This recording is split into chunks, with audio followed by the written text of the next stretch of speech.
2020 was a weird year with movies for me because so much of my experience with movies is going to the actual cinema and watching it. It's one of my biggest hobbies. I have AMC A-list, and going with friends and family and whoever, like week after week and seeing all the new movies, even if it sucks, just going to have a fun experience.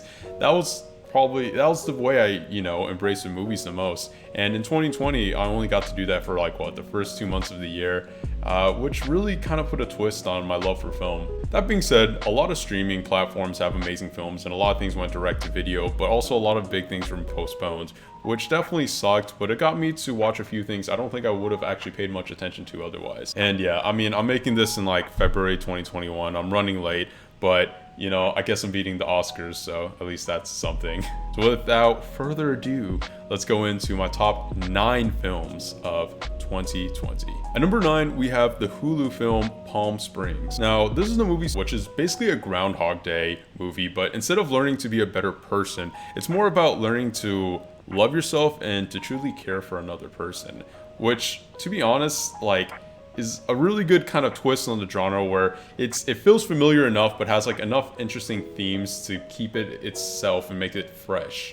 A lot of learning to accept your past and growing from the mistakes you've made in the past is really touching, and it also is something that I think almost anyone could relate to. There's a lot of moments of love and just enjoying the beauty of what life is and how much of a gift that is, and just accepting truths as they are instead of denying things. The movie does a great job with its characters. They're really well written, and they really reflect the themes in the show by showing two characters who have a lot of the same struggles but definitely have different approaches to them. On top of that, the movie's honestly really funny because that's what it is, mostly a comedy, but the same way with Groundhog Day, it's a comedy that has a lot of emotion, a lot of heart, and has a great message to it. At number 8, we have the anime movie Weathering with You. Now, I talked about this on my top 10 anime list of 2020, and if you got a chance to see it, I kind of dive a little deeper than I will here, but pretty much it's a spiritual successor, I guess technically a sequel to 2016's Your Name. And it's hard to make a spiritual successor to one of the best anime films ever made, but they do a pretty good shot of that. So just on the surface level, the movie is gorgeous. It is so beautiful. And I was lucky enough to see this in theaters back in January of 2020, which feels like a different realm of time. The movie is so beautiful and has amazing music. And the beauty of all that is that the major theme of this movie is obviously weather, which kind of ties in with the story arcs of change and growth and, of the main characters in this movie. And they tie in the visuals and the music in with that very well. There is definitely some points where the story kind of gets muddled, but it's engaging enough to keep you interested, and there's some good twists and everything in there, and you really grow to love the two lead characters and their growth together as they develop into, better adults and better people. I do like the ending of this film, which I won't spoil, but it does get a little muddled in terms of the themes that it's going for with the message that they give in the ending. So that's probably one of the biggest flaws of it.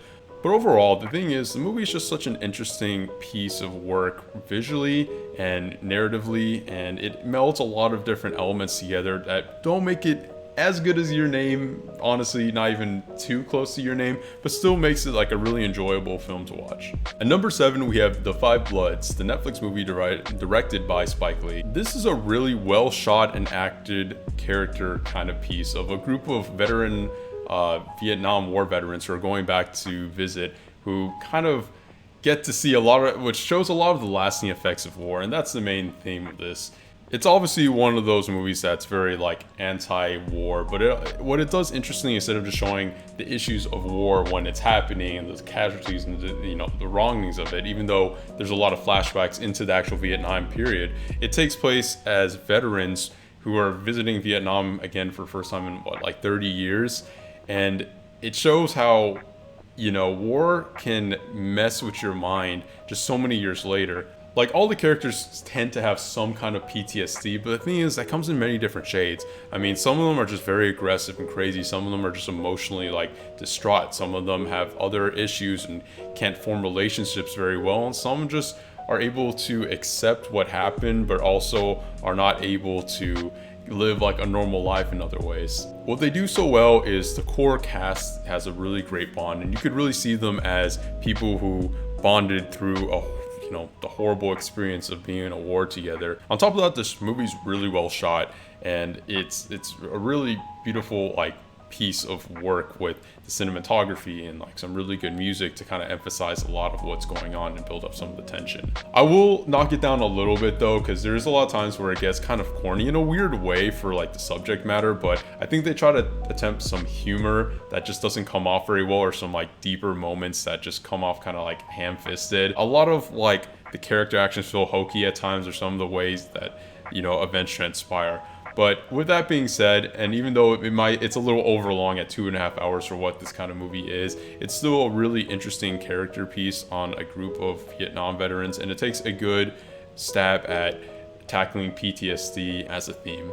At number 6, we have A24's The First Cow. This is one of those movies that's like super hard to recommend to anyone, because this is a really slow, almost uneventful in a lot of ways movie that's really just about the simple life and just the issues of the rich versus the poor, rich ignorance destroying kind of the life of like the struggling, but also a huge movie on brotherhood. The two leads here come from very, very different backgrounds, but form this like really beautiful like brotherhood throughout the film that feels very genuine. It takes its time. It doesn't try to do anything that it's not. It doesn't try to force any kind of weird subplots or anything. It's just very much like two people who really get along and really just form a brotherhood through coexisting and kind of just fighting like this hard struggle lives of this like colonial 1800s kind of period. And there's a lot of beauty in these kind of minimalistic films that take their time. Like, I mean, when a character's walking from one place to another, or is just doing a simple action of cooking something, the director will take his time and just like show that full on out. And you have to be in a certain mindset to watch a film like this. You can't just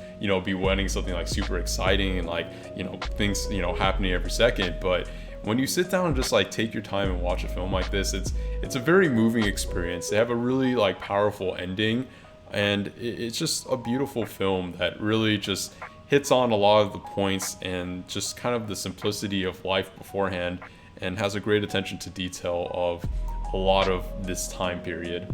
At number 5, we have Sound of Metal, the Amazon original movie. What The Sound of Metal does is it talks about the reality of accepting and living with a disability, just accepting kind of inevitable change and just being at peace and understanding that, a disability is not necessarily a handicap. It could be an addition or a change into who you are or aspects of your life, whether that be sometimes in some positive ways as you meet new people or learn new things about yourself. The film follows a character who is basically a rock star drummer who is losing his hearing and is just not able to accept that. The movie does a really good job of just kind of showing how privileged a lot of able people are, but how not necessarily, getting a disability is the end of everything, and how many people prosper with that or like build communities or find communities without that. And it's very interesting to see an aspect of someone losing their hearing and how that affects their life. But in a grander scheme, it shows like a lot of like the beauty of living and accepting change, and just not try to fighting something that's inevitable, but growing as a person and learning to become a better person because of any disabilities or issues or anything holding you back. On top of that, because the movie is about deafness, it has such amazing sound design. I mean, hearing like muffled voices and like the muffled sound effects as he's losing his hearing, as well as just hearing, just like a lot of different aspects of the phases of losing your hearing and how that sounds in different situations and eventual, implants or like hand signs, and just the way they frame everything is just really well done. And I hope, in the Oscars or whatever, like I know people always get confused with like sound design and sound mixing, but I mean, I really hope it wins some kind of award for sound, because it super deserves it. Last point is just the lead actor is amazing. I mean, he does a really good job of showing someone who's really struggling with this, and also seems like a person who learned sign language and a bunch of different little aspects, and shows a really good performance of just subtle emotions where he doesn't say a lot of stuff. He's more of a quieter-ish character, but he speaks a lot through his like subtle, mannerisms that show, he's not okay, or how he's accepting something, or just a general struggle of the whole, story of the film. At number 4, we have Birds of Prey. Now, this is probably the least artsy of the films on here, and I'll be honest, I didn't know how mixed this movie was until I looked up reviews a few months after the movie had come out. The thing is, I love this movie, and I defend comic book movies all the time, and I think it's silly to say that comic book movies can't have themes or any kind of artsy aspects to them. And I'm not saying this is the most deep film ever, but I think it takes a good stab at showing a message of moving on and accepting change, and just kind of removing toxicity out of your life, whether that be unhealthy relationships, jobs, obsessions, or the people you're around, which is what we see with each of the characters. On top of that, the cast is just great. I mean, Margot Robbie, as you know, is amazing. Elizabeth Winstead as Huntress, and all the other characters, they take really interesting takes on the characters they're portraying. And it's a shame that, not a shame, but Harley Quinn definitely takes most of the stage, and probably at least 60% of the movie just for herself. But each of the characters in themselves has a really interesting, character traits to them. Not as much of an arc as I would have liked, but enough to kind of show the growth and, the theme of removing that toxic stuff out of your life. On top of that, Ewan McGregor as fucking Black Mask is so good. Dude, I don't know. I just love him, but he's just so over the top, which maybe to some people is a bit much, and he gets a little campy at times. Him just being that crazy psycho kind of villain, and he's not that deep.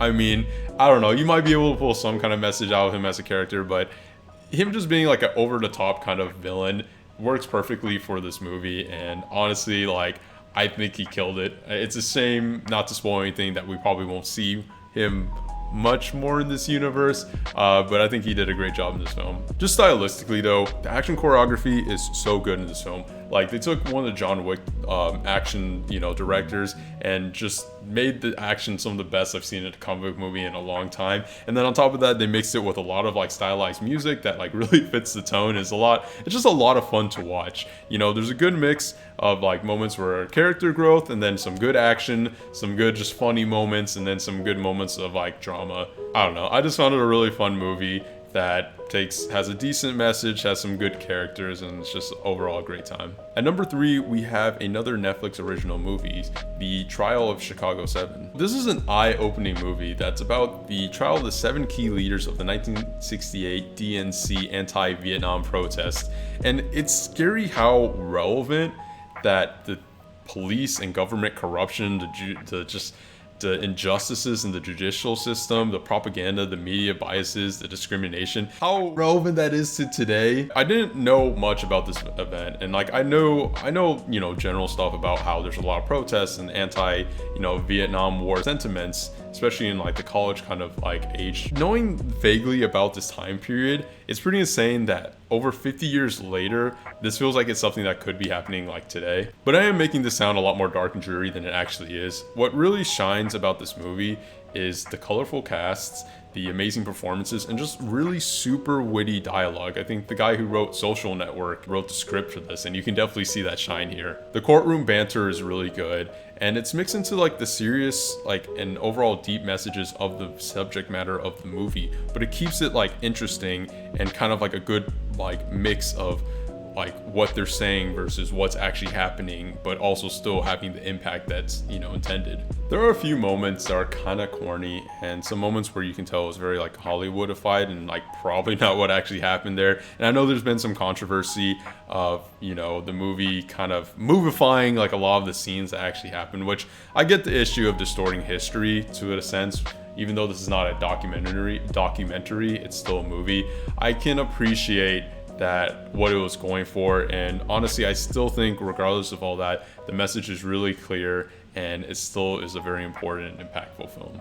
At number 2, we have Soul. Soul is the latest Pixar film, which really surprised me by just how amazing it was. The trailers looked interesting as a concept, but after seeing Onward earlier in this year and really just not enjoying it that much, I absolutely adored Soul, and this has become definitely a top 5 kind of Pixar movie for me. The movie really dives down deep on passions and the purpose and the beauty of life, but also showing that you might not have to have a passion or love certain aspects of what you're doing to still enjoy life or find meaning in it, and how you might not have one core defined meaning that's everything about who you are as a person. It reflects really well on like the issue a lot of people have of just struggling to say like, oh, I feel like I need to find my purpose, or I feel like I haven't achieved my goals or anything.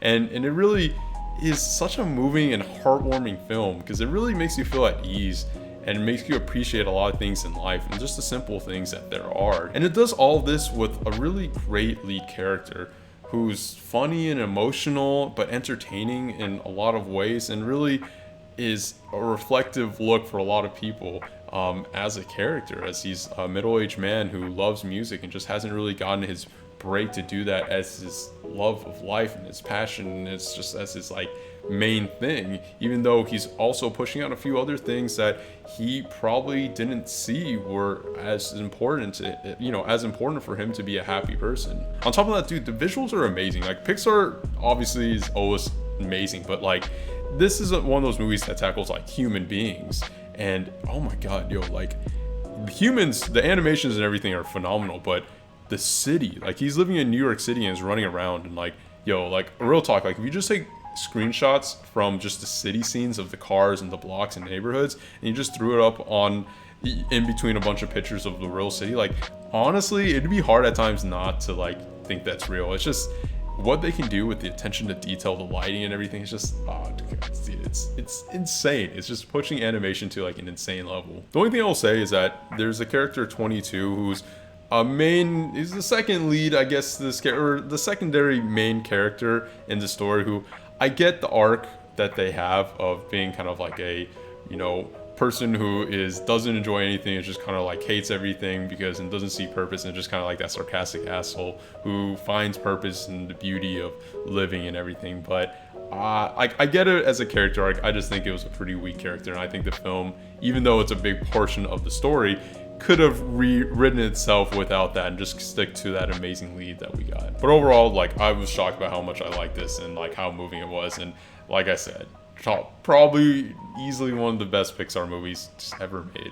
And at number 1, we have Borat 2, or Borat the subsequent film. Now, I did an actual review on this movie a couple months back when it came out, and look, I know Borat doesn't seem like a masterpiece of film, and a lot of ways it isn't, and it is. The thing is that I think Borat 2 is the most important film of this year, because it's the only film I feel really just takes a portion of what 2020 is, the insanity of it, and will be so reflective of this for years to come. And it might not hold up like Borat 1, where you can rewatch that and it's endlessly funny, but what this one does is it just shows how insane it is of the time we're living in, and it couldn't have been better timed. The movie, on top of just being hilarious, like it's already super funny and everything, but it really just makes a mockery and just shows how insane we are in living in the coronavirus times, with a lot of people who are anti-maskers, anti-believers, conspiracy theorists, just living in a Trump world, and showing how crazy the right is in a lot of stuff, and just how insane a lot of the politics are there. It's just like the racism or the anti-Semitism, just the fear, and just like how easily manipulative you can make a lot of these people, but also showing like the heartwarmingness of that, you know, even some of these people that you might paint as people on the opposite side of you politically and stuff, like how some of them actually aren't horrible people, just have really misconceived values. Borat's daughter in this film, Tutar, is such a weird addition, because, you know, Borat on his own carries a movie phenomenally, but this movie I can appreciate actually tries to have a story or some kind of narrative that is ridiculous in itself, but gives it a lot more of a fleshed out feel than what Borat 1 did. And him and his relationship with his daughter is kind of like the driving theme and like narrative perspective of this film, and it's really beautiful in a weird way, because as weird and crazy as they are and all the insane skits that they do, and like going back and looking up how much of this movie is actually just straight up skits and like it's actually real, it's not scripted, is insane. So seeing Borat and his daughter kind of find common ground and grow to actually be a healthy father daughter relationship in a way is really beautiful and touching, and actually has like some great like relationship kind of like understanding, and it does a lot with just showing like how you can shut off a lot of those, you know, misogynistic values or thoughts, or just like really backwards views, which obviously it's like, it's a hyperbole. I mean, they're exaggerating a lot of it, but in a lot of ways, it's like some of this is pretty accurate to certain, you know, aspects of the world, and they really form a relationship that you can appreciate, you root for, and they're really interesting characters in themselves, and have like an interesting character arc on top of already showing the insanity of just what is America in 2020. I think this movie is just, it's funny, but shows so many really important things in the world of 2020. Maybe it's gonna seem weird to watch in the future, maybe it won't be as funny, but for people who lived during 2020 and seeing a representation of this and how comedic yet true a lot of this is, as well as having a pretty interesting narrative and some interesting characters, I think just overall this is the most fun I had with a movie, the most somewhat moving I've had with a movie, and just the one I'll remember the most out of this year. So yeah, thanks for watching. I know this is super late, and this wasn't as super well scripted as some of the other ones, a little more like flow of consciousness on this one, but I really just want to get these out. 2020 had some really good movies, and a lot of them were on streaming platforms, which was a really interesting thing. And I don't know, I guess 2021, at least the first half, might be like that as well. Hopefully not the whole year, but we'll see. I appreciate you watching, and definitely will try to finish up the last of these 2020 lists and get new content out there. It's a lot of fun making these, so I appreciate you guys watching, and any feedback and subscriptions and likes that you guys got for me. So thanks again, and see you next time.